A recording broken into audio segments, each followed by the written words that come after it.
Assalamualaikum warahmatullahi wabarakatuh. Alhamdulillahilladzi bi ni'matihi tatimmus shalihat. Asyhadu an la ilaha illallah wahdahu la syarikalah wa asyhadu anna Muhammadan abduhu wa rasuluh. Allahumma shalli wa sallim wa barik ala Muhammad wa ala alihi wa sahabatihi wa man da'a bi da'watihi wa ihtada bi hadiyihi ila yaumiddin. Asbahna wa asbahal mulku lillahi walhamdulillahi la syarikalah la ilaha illa huwa wa ilaihin nusyur. Asbahna ala fitratil islami wa kalimatil ikhlas wa ala dini nabiyyina Muhammadin sallallahu alaihi wasallam wa ala millati abina Ibrahim hanifa wa ma kana minal musyrikin. Raditu billahi rabba wa bil islami dina wa bi Muhammadin nabiyya wa rasula. Bismillahilladzi la yadurru ma asmihi syai'un fil ardi wala fis sama wa huwas samiul alim. Allahumma inna na'udzubika min an nusyrika bika syai'an na'lamu wa nastaghfiruka lima la na'lamu. Para Bapak, Ibu dan saudara-saudara sekalian jamaah salat subuh Masjid Namira yang saya hormati, alhamdulillah kita bersyukur kehadirat Allah Subhanahu wa taala. Pagi ini kita dibangunkan oleh Allah Subhanahu wa taala dalam keadaan iman, dalam keadaan Islam dan dalam keadaan sehat, yang karenanya kita bisa mengawali lembaran kehidupan kita pada pagi ini dengan beribadah kepada Allah Subhanahu wa taala. Kita tunaikan salat subuh dengan berjamaah. Dan tentu mudah-mudahan apa yang baru saja kita lakukan tadi diterima oleh Allah Subhanahu wa taala. Para Bapak dan Ibu sekalian, sebagaimana tadi disampaikan, insyaallah hari ini para jamaah calon haji dari Kabupaten Lamongan mau masuki asrama haji, dan tentu kita berdoa mudah-mudahan Allah memberikan kemudahan dan kelancaran kepada mereka semua, bisa menjalankan hajinya dengan baik dalam situasi yang kita lihat sekarang ini yang tidak terlalu sesuai dengan kondisi mereka, karena pada tahun ini atau pada bulan-bulan ini Arab Saudi itu akan mengalami cuaca yang agak ekstrim. Tapi saya sangat meyakini insya Allah mereka semua bisa menjalani ibadah haji itu dengan baik, dan mudah-mudahan Allah memberikan kekuatan dan pulang dari haji nanti akan mendapatkan haji yang mabrur. Para Bapak Ibu sekalian, saya pada kajian Ahad pagi pada tahun ini atau selepas Idul Fitri ini, saya ingin mencoba untuk membahas hal-hal yang memiliki fungsi untuk meleceti jiwa kita ini masing-masing. Jadi kita mencoba untuk melihat diri kita ini masing-masing dari sisi sifat-sifat yang ada di dalamnya. Karena barangkali dengan begitu kita nanti jadi tahu bagaimana cara kita untuk bisa memperbaikinya. Orang tidak akan bisa memperbaiki dirinya kalau dia tidak mengetahui siapa dirinya. Ya, orang tidak akan bisa memperbaiki kekurangan-kekurangannya kalau dia tidak tahu apa kekurangan-kekurangan yang ada di dalam dirinya. Dan ketidaktahuan seseorang akan kekurangan-kekurangannya ini musibah. Sekali lagi, ketidaktahuan seseorang akan kekurangan-kekurangannya, maka ini adalah musibah. Karena biasanya orang yang tidak tahu akan kekurangan-kekurangannya, dia akan selalu memandang dirinya dengan pandangan yang berlebih. Dia akan selalu melihat dirinya dengan pandangan berlebih, seolah-olah dia sudah tidak lagi memiliki celah, tidak lagi memiliki cacat, tidak lagi memiliki kekurangan dan keterbatasan, yang karenanya dia akan melihat dirinya sebagai sosok yang sempurna. Dan kalau itu yang terjadi, biasanya akan berimplikasi kepada munculnya sifat-sifat yang tidak terpuji yang akan terjadi di dalam dirinya. Orang yang tidak pernah melihat ada kekurangan di dalam dirinya, maka akan memudahkan orang ini untuk menyombongkan diri di hadapan orang lain. Dan begitu pula sifat-sifat tidak terpuji lainnya, yang itu biasanya akan muncul di dalam diri orang-orang yang tidak mengetahui apa kekurangan-kekurangan yang ada di dalam dirinya. Dan ini sebabnya saya mengambil materi ini dari kitab tipis, mungkin nanti kita bisa melihat kitab itu ya, kitab yang dikarang oleh Imam Ibnul Qayyim Al-Jauziyah. Beliau mengarang buku yang berjudul Al-Fawaid gitu, yang di dalamnya menurut saya yang mendasar adalah bagaimana beliau berusaha untuk mengungkap jiwa manusia dengan berbagai macam sifat yang ada di dalamnya. Apakah itu sifat terpuji yang harus tetap dilanjutkan, ataukah sifat-sifat yang tidak terpuji dan itu yang harus dihilangkan, diperbaiki begitu. Nah, di sini ada poin yang beliau sampaikan di dalam kitabnya itu dengan arkanul kufur gitu. Jadi pilar-pilar kekufuran. Ya, pilar-pilar kekufuran. Ya, jadi kalau ada rukun salat, ini ada rukun kufur begitu. Jadi apa saja yang menjadikan orang itu kufur, sifat-sifat apa saja yang sifat-sifat ini menjadi pilar-pilar kekufuran seseorang. Dan yang kita maksudkan kufur di sini pertama-tama adalah kufrun ni'mah. Jadi ingkar terhadap kenikmatan. Jadi kufur terhadap nikmat yang Allah Subhanahu wa taala berfirman di ayat yang ke-7 dari surat Ibrahim itu. Yang barangkali ayat ini sering kita dengarkan ketika di acara-acara syukuran. Wa itta'adzana rabbukum la in syakartum la azidannakum wa la in kafartum inna adzabi lasyadid.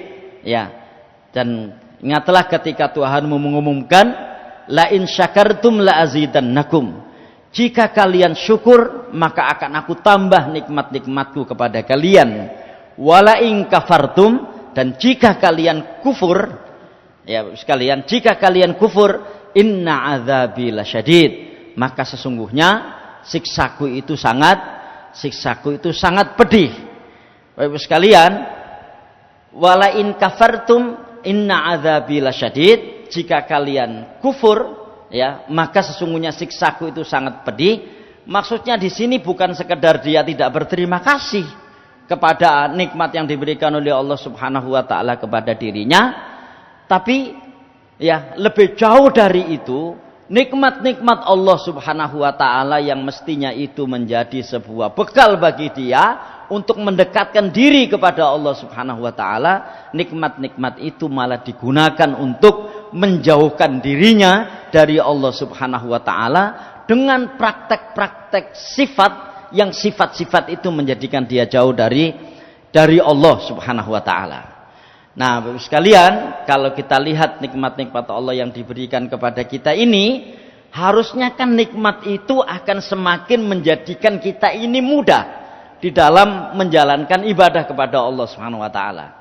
Nah, bagi orang-orang kufur itu malah sebaliknya. Nikmat-nikmat Allah itu akan menjadikan dirinya sulit untuk mendekati Allah Subhanahu wa taala, ingkar kepadanya, bahkan kemudian berpaling dari seruannya.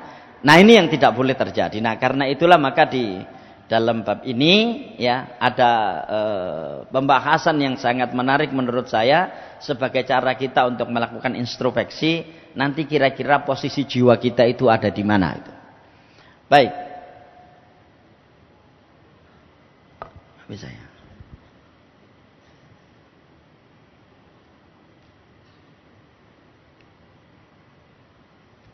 Jadi ini faslun bab ya, arkanul kufri arba'at, al-kibr wal hasad wal ghadab wasyahwa. Jadi pilar-pilar kekufuran itu ada 4. Jadi pilar-pilar kekufuran itu ada 4. Artinya sempurnalah kufur itu jika keempat pilar ini ada di dalam diri seseorang. Yang pertama adalah al-kibru, sombong. Yang kedua wal hasad, dengki. Yang ketiga, wal ghadab, marah. Dan yang keempat, wasyahwah, syahwat. Ya, jadi sombong, dengki, marah, dan syahwat. Ini adalah 4 pilar kekufuran.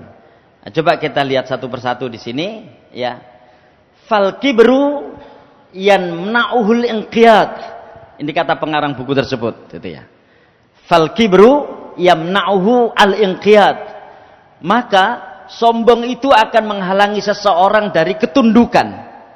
Jadi sombong itu akan menghalangi seseorang dari ketundukan, dari kepatuhan dan ketaatan kepada Allah Subhanahu wa taala. Sehingga tidak ada ceritanya orang sombong itu patuh. Tidak ada ceritanya orang sombong itu ya tunduk. Tidak ada ceritanya orang sombong itu taat. Semua orang yang memiliki sifat kesombongan ini, maka pasti dia termasuk orang-orang yang tidak taat. Kenapa? Karena orang itu ketika memiliki sifat sombong, dia akan memiliki sebuah perasaan mampu. Dan karena kemampuannya itu dia tidak butuh kepada orang lagi.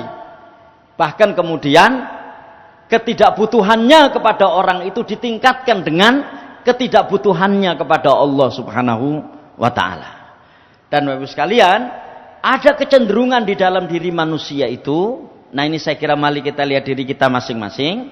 Di ayat yang ke-6 dan ke-7 dari surat Al-Alaq itu Allah berfirman begini. Kalla innal insana layatgha ar-ra'ahu istaghna. Ya, bahkan manusia itu punya karakter melampaui batas. Kapan karakter melampaui batas ini mereka miliki? Ar-ra'ahu istaghna, ketika mereka merasa mampu. Dan ketika dia merasa mampu, maka perasaan mampu ini bukan saja ditunjukkan kepada manusia, tapi perasaan mampu ini ditunjukkan kepada Allah Subhanahu wa taala, sehingga kemudian dia ingkar terhadap nikmat-nikmat Allah karena dia merasa mampu. Dan karena itulah maka kesombongan itu biasanya dilakukan oleh orang-orang yang punya. Ya, kesombongan itu biasanya dilakukan oleh orang-orang yang punya kuasa, ya, punya harta, punya tahta, dan punya yang lain, yang kemudian punya yang lain ini menyebabkan dirinya merasa tidak butuh lagi dengan Allah Subhanahu wa taala. Dan ketika dia tidak butuh lagi dengan Allah Subhanahu wa taala, maka dia tidak akan mau mengerjakan apa yang menjadi perintah Allah Subhanahu wa taala dan tidak mau meninggalkan larangannya. Nah, sekalian hati-hati, sombong ini terlebih dahulu muncul dalam dunia perasaan. Sombong ini muncul dalam dunia perasaan. Ya kan? Memang tidak terungkap secara langsung atau secara tiba-tiba, apakah dengan ucapan atau dengan perbuatan. Karena pertama-tama sombong itu akan memasuki dunia perasaan. Jadi merasa dirinya mampu, dan karena itu ada perasaan sombong di dalam dirinya. Nah, biasanya orang sombong itu dia tidak akan terkontrol apa yang menjadi ucapannya. Bahkan orang sombong itu akan cenderung menginginkan sesuatu atau memposisikan dirinya kepada sesuatu di mana sesuatu itu tidak mungkin bisa diraihnya. Itu ciri orang sombong. Ya, dia akan bercita-cita atau dia akan memposisikan dirinya untuk suatu posisi yang di posisi itu tidak mungkin dia bisa mencapainya. Maka itu kita bisa melihat bagaimana Qarun di puncak kekuasaannya yang luar biasa itu, dia dengan pongah mengatakan, faqala ana rabbukumul a'la. Maka aku adalah Tuhanmu yang paling tinggi. Padahal sekuat apapun seseorang, sedikdaya apapun seseorang, gak mungkin orang itu akan menggantikan posisi Allah Subhanahu wa taala. Ya kan? Gak mungkin orang itu akan menggantikan posisi Allah Subhanahu wa taala menjadi Tuhan. Itu tidak mungkin. Ya kan, tidak mungkin. Tapi itulah orang sombong. Orang sombong itu sekali lagi akan memposisikan dirinya kepada sebuah posisi yang sesungguhnya dia itu tidak mampu untuk bisa mendapatkan posisi itu. Makanya kita hati-hati, ya kan, untuk menghayalkan posisi-posisi tertentu yang itu bukan posisi yang layak diduduki oleh manusia. Karena ini sudah dilakukan oleh orang yang bernama Fir'aun. Begitu pula apa yang dilakukan oleh Qarun misalnya dengan kesombongannya itu. Ya kan? Dilakukan oleh Qarun dengan kesombongannya itu. Di ayat yang ke-78 dari surat Al-Qasas, ketika dia diingatkan oleh kaumnya, Qarun ojo sombong, dia dengan bongah mengatakan, qala innama utituhu ala ilmin indi. Ya kan? Sesungguhnya aku mendapatkan ini semuanya karena kecerdasanku di dalam mengelola bisnisku. Ya kan? Sesungguhnya kalau kita mau jujur, tidak ada orang itu, ya kan, yang kemudian memiliki tingkat kecerdasan tinggi di dalam mengelola sesuatu. Kenapa? Karena manusia itu punya keterbatasan. Maka begitu orang itu merasa dirinya mampu dengan tingkat kemampuan yang tinggi, padahal kemampuan itu sesungguhnya dia tidak akan memilikinya, disitulah awal dari kejatuhan orang itu. Ya, awal dari kejatuhan orang itu. Nah, Bapak sekalian, saya kira ini mungkin perlu kita cermati bersama, karena perasaan ini, ya perasaan ini biasanya sering menggelayut di dalam diri kita. Bagaimana kita menghayalkan sesuatu atau menciptakan sesuatu yang kita ciptakan itu sesungguhnya tidak mungkin untuk mampu kita raih. Ya, sesungguhnya tidak mampu untuk kita raih karena itu sudah bukan wilayah kita sebagai manusia. Ya. Makanya di ayat ini Allah Subhanahu wa taala berfirman, "Wa qala rabbukum ud'uni astajib lakum." Berdoalah kalian kepadaku, niscaya ya kan akan aku perkenankan bagimu. Artinya apa? Artinya kita ini adalah hamba yang selalu butuh akan Allah Subhanahu wa taala. Butuh untuk mendapatkan rezeki Allah, butuh mendapatkan ilmu Allah, butuh mendapatkan kekuatan dari Allah Subhanahu wa taala. Dan karena itu kita dimohonkan atau kita diperintahkan di sini untuk banyak-banyak berdoa kepada Allah, karena doa itu kalau kita lihat di ayat ini adalah antitesa terhadap kesombongan manusia. Jadi kalau kita ingin melawan kesombongan yang ada di dalam diri kita, banyak-banyaklah kita berdoa kepada Allah Subhanahu wa taala. Lihat di ayat berikutnya, ya, innalladzina yastakbiruna an ibadati sayadkhuluna jahannama dakhirin. Ya kan? Sesungguhnya orang-orang yang sombong tidak mau menyembahku itu akan masuk neraka jahanam dalam keadaan hina dina. Hina dina itu kalau dalam bahasa Indonesia, ya kan, ini adalah hina yang sehina-hinanya, hina tingkat kehinaan yang paling tinggi. Jadi kita lihat di sini bagaimana Allah Subhanahu wa taala itu memberitahu kita tentang resep mengatasi kesombongan itu didahulukan daripada sombongnya itu sendiri. Ya, resep mengatasi kesombongan itu didahulukan daripada kesombongannya itu sendiri. Ya, wa qala rabbukum ud'uni astajib lakum. Dan Rabb kalian berfirman, berdoalah kepadaku, niscaya aku akan memperkenankan bagimu. Kenapa? Karena begitu orang itu sering berdoa kepada Allah Subhanahu wa taala dengan berbagai macam doa yang kita ketahui ini, Bapak sekalian, orang yang berdoa kepada Allah itu kan orang yang punya perasaan butuh. Ketika saya meminta kepada orang lain, karena saya punya perasaan butuh kepada orang itu, dan karena itu saya meminta kepadanya. Apalagi ini kepada Allah Subhanahu wa taala. Makanya Bapak sekalian, jangan sekali-kali kita menghilangkan perasaan butuh kita kepada Allah Subhanahu wa taala. Saya ulang sekali lagi, jangan sekali-kali kita menghilangkan perasaan butuh kita kepada Allah Subhanahu wa taala meskipun kita merasa dalam kondisi tidak butuh. Karena orang itu ketika merasa dirinya tidak butuh kepada Allah, bukan berarti orang itu tidak butuh. Paham ya? Jadi jangan sekali-kali kita ini catatan buat kita semuanya, karena biasanya orang itu ketika sukses dengan sesuatu yang dia alami, saat itu seolah-olah dia tidak lagi membutuhkan Allah Subhanahu wa taala. Ingatlah ketika ada perasaan tidak membutuhkan Allah Subhanahu wa taala, itu adalah benih-benih kesombongan yang ada di dalam diri manusia. Makanya saya ulang sekali lagi, jangan sekali-kali kita menghilangkan perasaan butuh kita kepada Allah Subhanahu wa taala.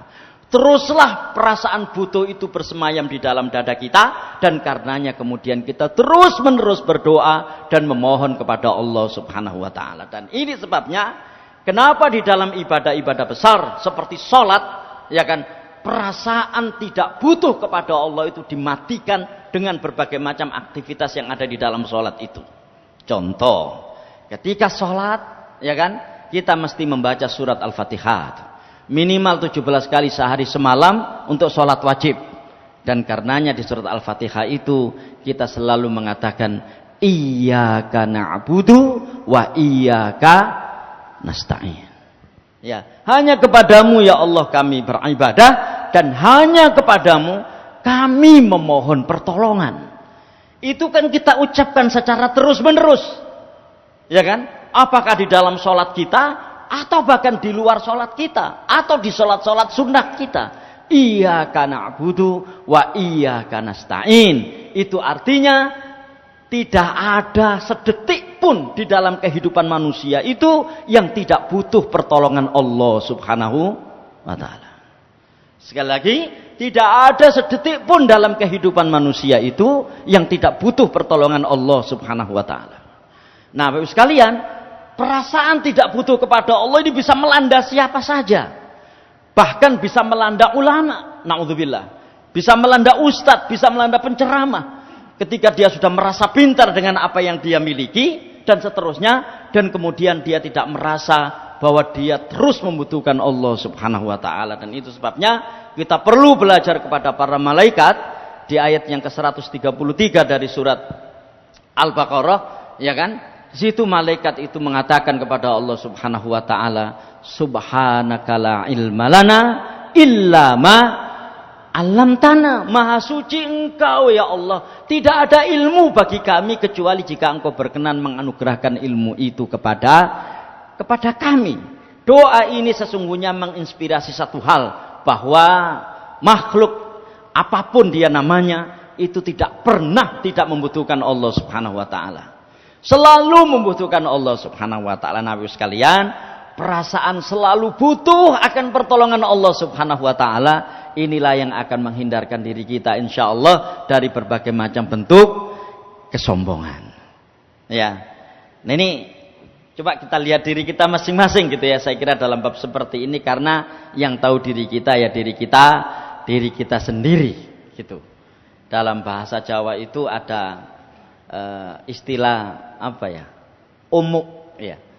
Tidak tahu mungkin apa Bapak sekalian mengenal kata ini enggak? Umuk. Jadi ketika dia merasa memiliki sesuatu, maka dia sudah merasa di atas yang lainnya. Dan karena sudah merasa di atas yang lainnya, maka dia tidak membutuhkan yang lainnya. Pada puncaknya dia akan merasa tidak butuh lagi dengan Allah Subhanahu wa taala. Nauzubillah min dzalik. Karena itu saya ulang sekali lagi, jangan sekali-kali kita berkeinginan untuk menghilangkan perasaan butuh kepada Allah Subhanahu wa taala, karena memang nyatanya kita ini selalu butuh akan pertolongan Allah Subhanahu wa taala. Ya. Nah, di dalam hadis ya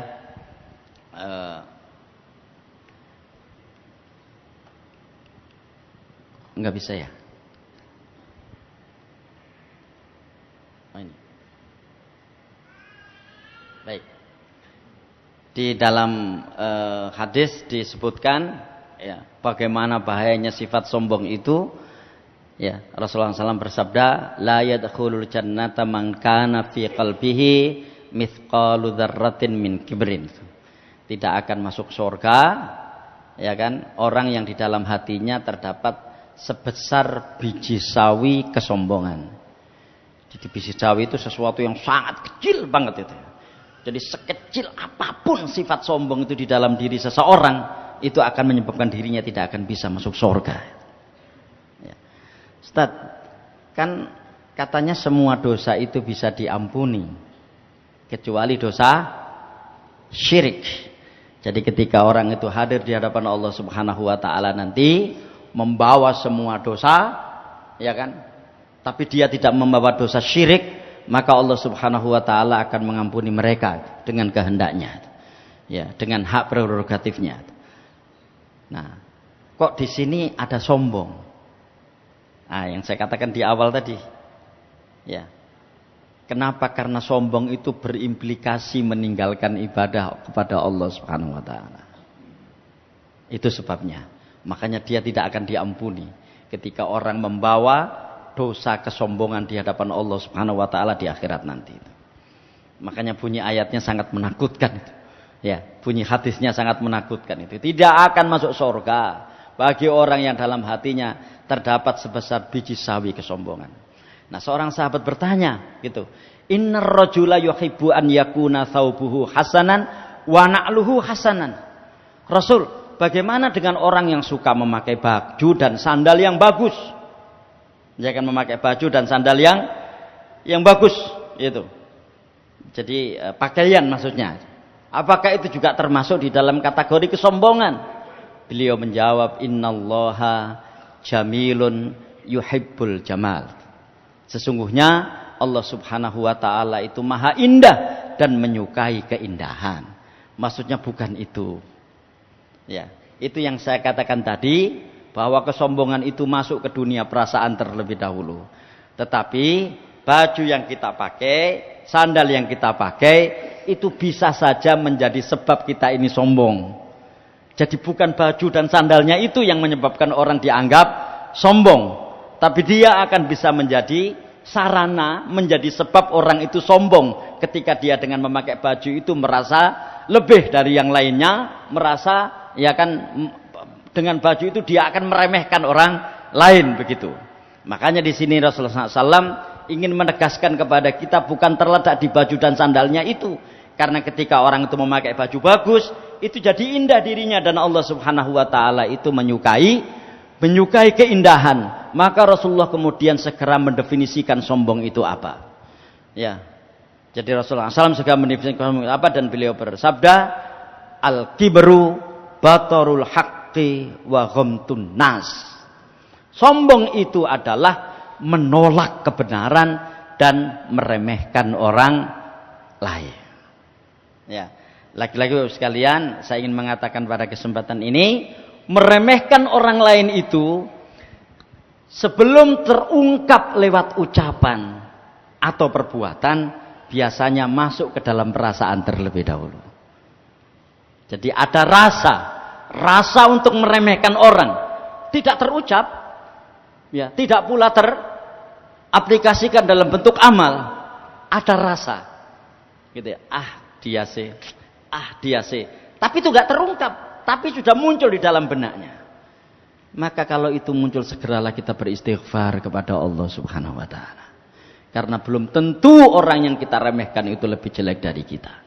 Kalaupun toh orang yang kita remehkan itu betul-betul lebih jelek dari kita, kita pun tidak boleh meremehkan mereka. Apalagi kalau yang kita remehkan itu belum tentu lebih jelek daripada kita. Wong lebih jelek daripada kita saja nggak boleh kita remehkan. Apalagi kalau orang itu belum tentu lebih jelek dari kita. Kenapa?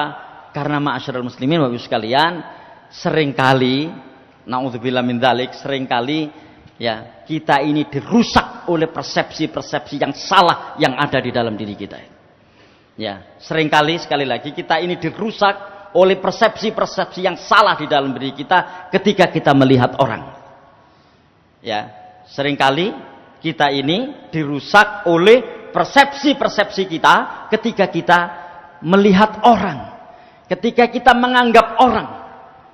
Ya, sering kita ini dirusak oleh itu dengan anggapan-anggapan yang salah kepada orang-orang yang ada di sekitar kita itu. Nah, di sini makanya Rasulullah SAW ingin membatasi itu agar kita terbebas darinya. Ya, al-kibru batarul haqqi wa ghamtun nas. Sombong itu adalah ya batarul haqq, menolak kebenaran dan meremehkan orang lain. Itu. Saya kira kalau kita lihat pada masa Rasulullah Sallallahu Alaihi Wasallam, kedua sifat ini menolak kebenaran dan meremehkan orang lain. Ini dua-duanya ada di dalam diri paman Rasulullah SAW yang bernama Abu Lahab. Ya kan? Dia ini menolak kebenaran sekaligus pada saat yang sama meremehkan Rasulullah SAW. Ya, ingat ketika Rasulullah SAW pada tahun ketiga dari kenabian beliau kemudian mengumumkan secara terang-terangan dakwah dan perjuangan beliau di depan para tokoh Quraisy yang ada pada saat itu di sebuah bukit yang bernama Bukit Sofa. Beliau menjelaskan, aku ini adalah Rasul Allah, mengajak kalian dari kegelapan menuju cahaya dan seterusnya. Tapi kemudian dengan pongah Abu Lahab nginterupsi waktu itu. Tabban laka ya Muhammad alihada jama'tana.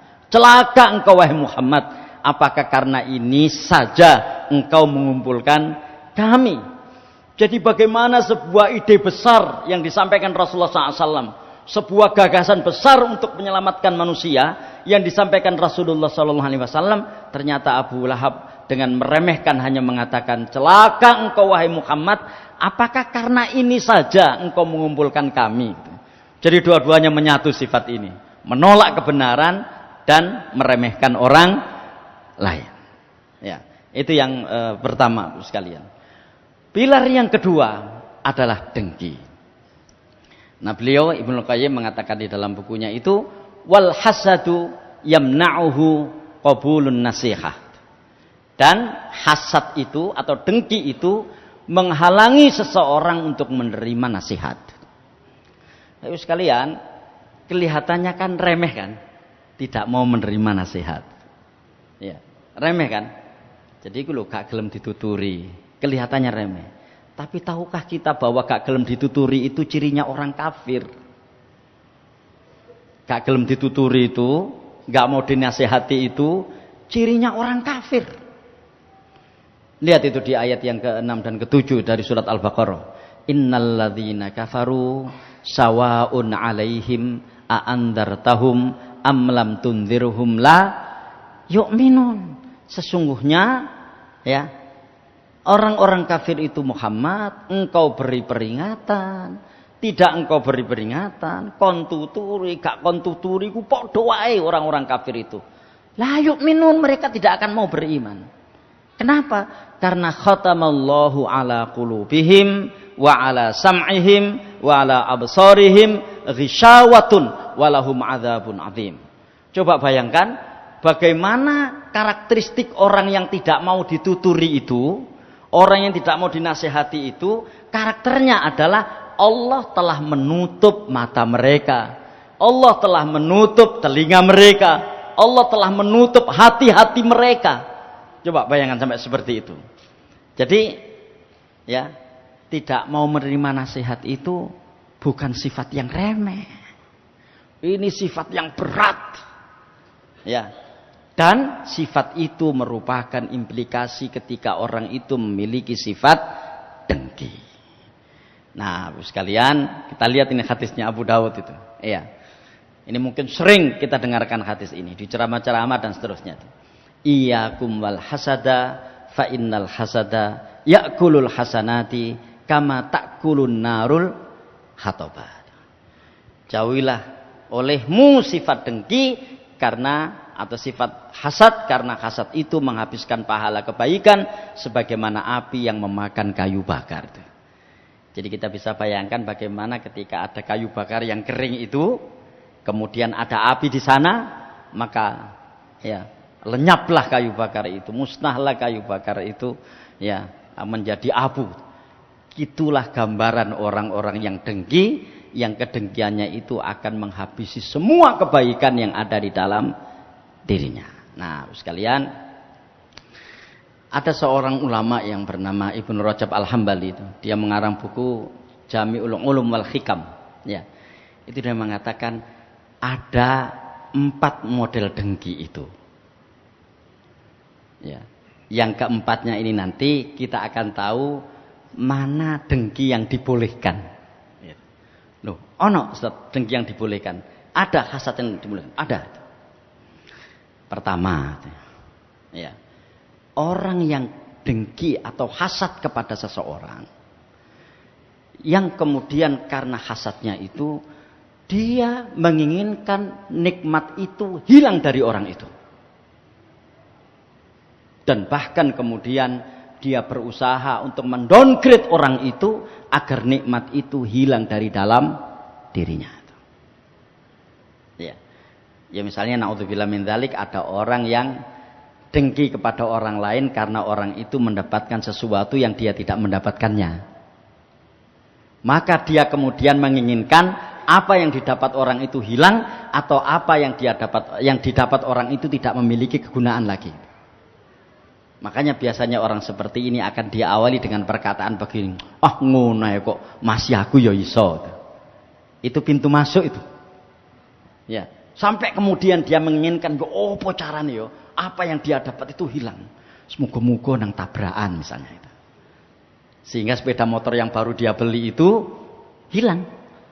Atau dia mendapatkan kecelakaan karena sepeda motor yang dia beli itu, dan dia iri atas orang itu karena dia bisa membeli sepeda motor baru. Semoga-moga nang kecelakaan itu. Ini coba kita analogikan ke yang lebih tinggi atau yang lebih rendah dari itu. Ya. Misalnya dalam sebuah, ya naudzubillah, melamar ke sebuah perusahaan atau daftar ASN atau apa, ternyata orang yang dia benci itu diterima dan dia nggak diterima. Ya, dia diterima dan dirinya nggak diterima. Yo apa ya carane supaya batal itu. Nah gitu. Nah, inilah dengki yang tercela. Dia menginginkan kenikmatan yang diberikan oleh Allah Subhanahu wa taala kepada orang itu hilang. Dan kemudian dengan begitu dia bergembira. Dan umpama naudzubillah misalnya sampai kan mau kecelakaan, alhamdulillah saiki padha mbek aku kan duwe sepeda motor misalnya. Satu. Ya. Yang kedua, ada orang itu yang dengki. Ya. Tapi dia tidak menjalankan konsekuensi dari dengkinya itu. Dia nggak berbuat apa-apa. Hanya muncul di perasaannya saja. Iya ya kok duwe ngono kok aku gak. Titik sampai di situ. Ya kan? Dan kemudian segera beristighfar.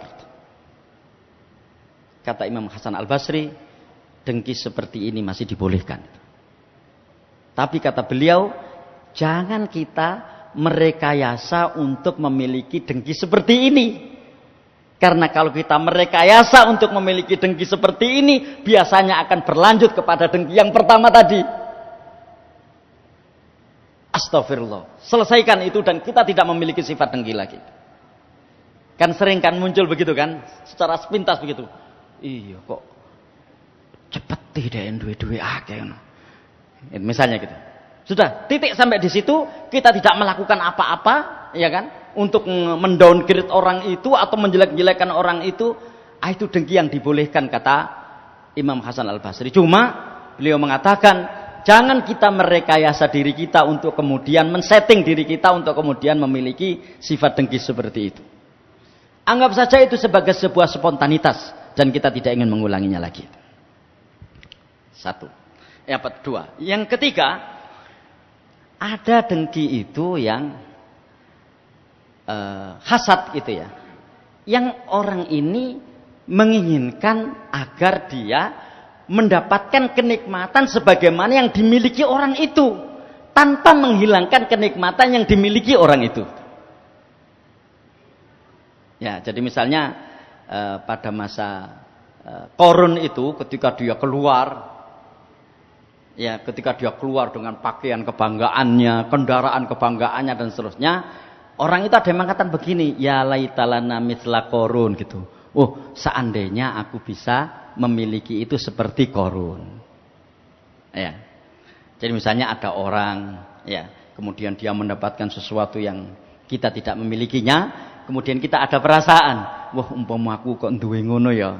Sudah, titik sampai di situ, dia tidak menginginkan kenikmatan yang dimiliki orang itu hilang, tapi dia menginginkan seandainya dia memiliki kenikmatan sebagaimana yang dimiliki orang itu.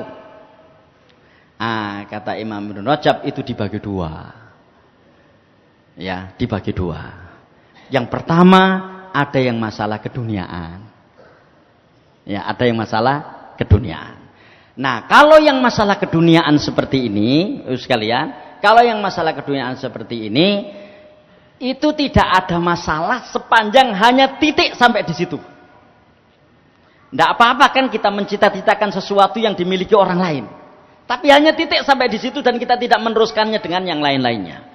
Atau bahkan kemudian kita terpacu untuk berusaha, yang kemudian dengan usaha itu, dengan pertolongan Allah Subhanahu wa Ta'ala, kita mendapatkan sesuatu sebagaimana yang didapat oleh orang lain, tanpa ada perasaan ingin menjatuhkan orang itu, tanpa ada perasaan, sehingga orang yang memiliki sesuatu yang ada di depan kita itu seolah-olah menjadi motivasi buat kita agar kita berusaha dengan keras kemudian mendapatkan apa yang didapat oleh orang itu. Itu yang pertama. Yang kedua, masalah keagamaan. Nah, kalau masalah keagamaan ini malah menjadi pengkhususan hasad, gitu. Artinya hasad yang model ini boleh, ya, dan bahkan kalau menurut saya mestinya harus, gitu kan. La hasada illa ala tsnatain. Ya. Jadi hasad itu tidak diperbolehkan kecuali pada dua hal. Ya, kecuali pada dua hal. Rajulun atahullahu malan fahuwa yunfiqu minhu ana al-laili wa ana an-nahar. Wa rajulun atahullahul Qur'an fahuwa yaqumu bihi ana al-laili wa ana an-nahar. Jadi ada hasad itu tidak diperbolehkan kecuali untuk dua hal. Yang pertama, ada seorang yang dianugerahi harta lalu ia gunakan untuk berinfak pada siang dan malam. Ya, ya Allah, kok umpama aku duwe duit koyo wong iku ngono lak enak yo, iso tak gunakno infak siang dan malam. Jadi iso tak gunakno infak.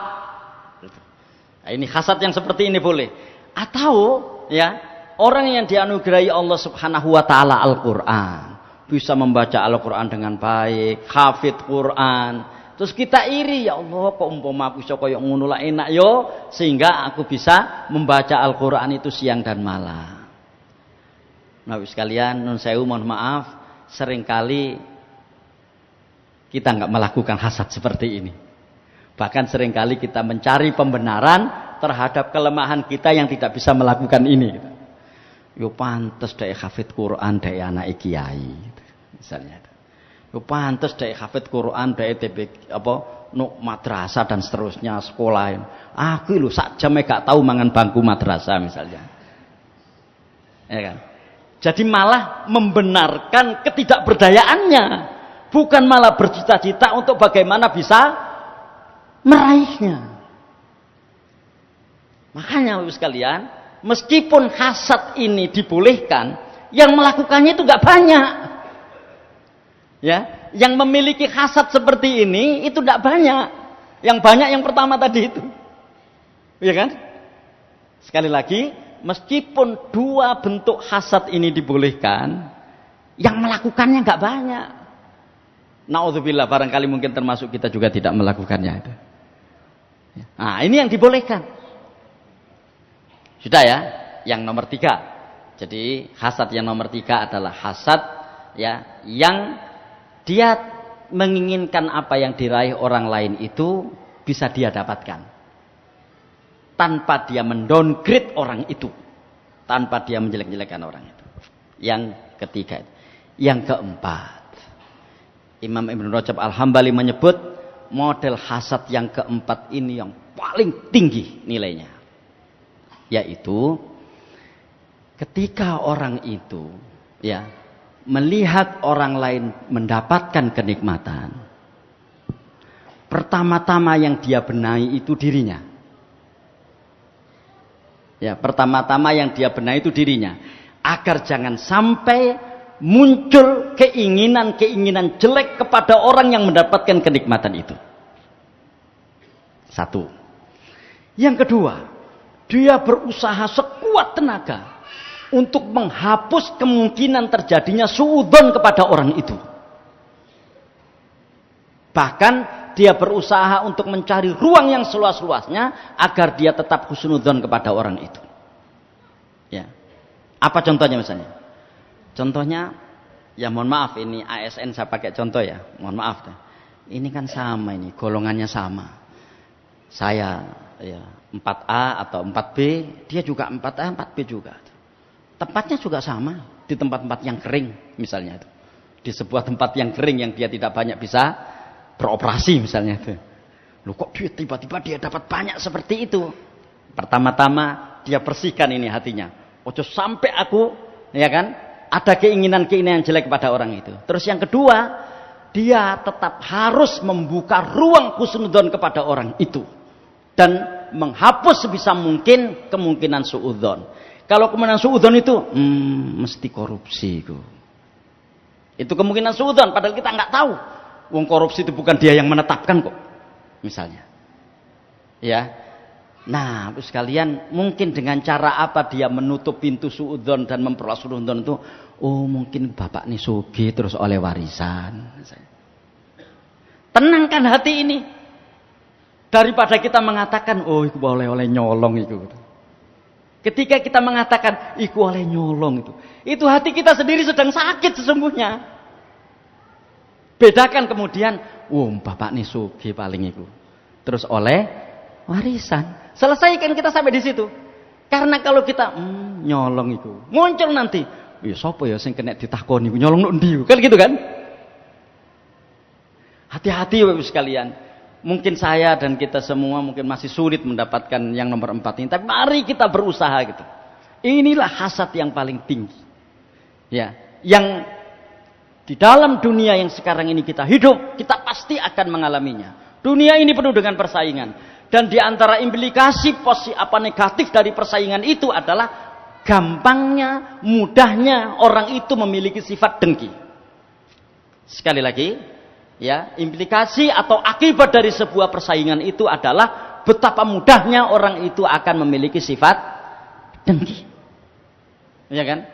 Ini kenapa? Karena ya namanya juga orang bersaing. Ya.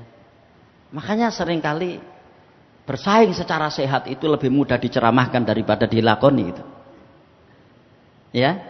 Jadi bersaing secara sehat itu lebih gampang ditaujihkan, lebih gampang diceramahkan, lebih gampang dijadikan sebagai bahan nasihat dibanding ketika dia mengalaminya sendiri. Ya. Dan itu sebabnya kenapa kemudian Islam ini mengatur persaingan itu dengan firman Allah Subhanahu wa taala, walikullin wijhatun huwa muwalliha fastabiqul khairat. Ya, likullin wijhatun huwa muwalliha fastabiqul khairat. Nah, luar biasa kan di situ? Tapi itulah yang mesti harus kita lakukan meskipun itu tidak mudah.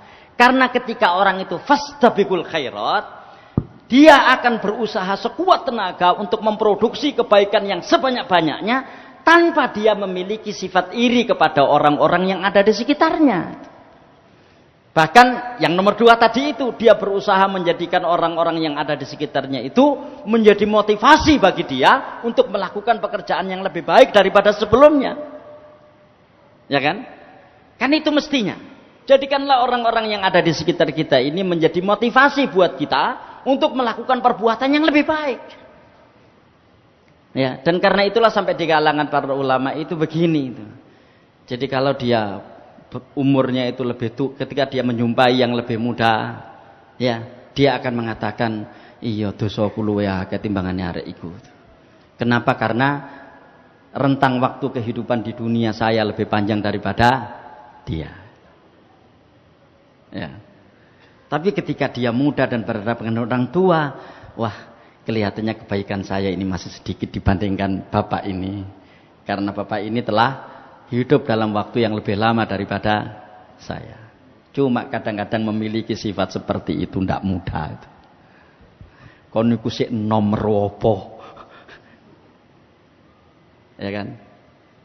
Atau waduh wong tua iku gak ono sing kena dieloki. Ya, hati-hati ini Bapak sekalian. Memang ini kan semuanya persoalan hati ya. Jadi ini semuanya persoalan hati. Nah, itu yang ketiga. Ya. Yang kedua, yang ketiga, wal ghadabu yamna'uhul adl. Dan marah itu menghalangi seseorang untuk berlaku adil. Ya. Marah itu menghalangi seseorang untuk berlaku adil. Terus kalian ini hadis Bukhari Kita lihat ini hadisnya yang diriwayatkan Imam Bukhari. Ya. Wahai Rasulullah, beri aku nasihat. Ausini gitu. Beliau bersabda, jangan marah. Orang itu lalu mengulang permintaannya berkali-kali. Jadi mengulang berkali-kali nasihatnya, ya, minta nasihat kepada Rasul diulang berkali-kali. Dan jawaban Rasulullah cuma satu, jangan marah. Jangan marah. Saya tidak tahu persis Bapak Ibu sekalian situasinya seperti apa. Apakah karena yang bertanya ini sering marah gitu ya, sehingga Rasulullah ketika dimintai nasihat cuma satu nasihat itu, dan itu diulang berkali-kali. Nasihati aku ya Rasulullah. Rasulullah menjawab, jangan marah. Nasihati aku lagi wahai Rasulullah. Rasulullah, jangan marah. Nasihati aku lagi wahai Rasulullah, jangan marah. Ya kan? Itu di sini kata-kata farad dada miroron. Ya, maka beliau mengulanginya berkali-kali dan jawabannya tetap, yaitu jangan marah. Soalnya angka itu Bapak Ibu sekalian, itu ada maknanya. Contoh, ada hadis itu kan, Rasul, siapa sih orang yang paling berhak untuk saya pergauli secara baik? Rasulullah menjawab, ibumu. Ya kan? Siapa lagi wahai Rasulullah? Ibumu. Siapa lagi wahai Rasulullah? Ibumu. Siapa lagi wahai Rasulullah? Ayahmu. Jadi ibumu itu disebut 3 kali. Kenapa? Karena ibu itu mengalami 3 kesulitan yang tidak dialami oleh ayah dalam bab memelihara anak, dalam bab menjaga anak itu. Pertama, ibu yang mengandung. Kedua, ibu yang melahirkan. Ketiga, ibu yang menyusui. Dan 3-tiganya ini mempertaruhkan nyawa semuanya. Ya, 3-tiganya ini mempertaruhkan nyawa semuanya. Dan ketiga-tiganya ini nggak bisa dilakukan oleh bapak. Mengandung, melahirkan, dan menyusui. Jadi angka itu ada maknanya. Ini nggak disebut angkanya, tapi disebut farad dada miroron, berarti lebih dari 3 kali. Dan jawabannya sama. Apa jawabannya? La taghdab, jangan marah.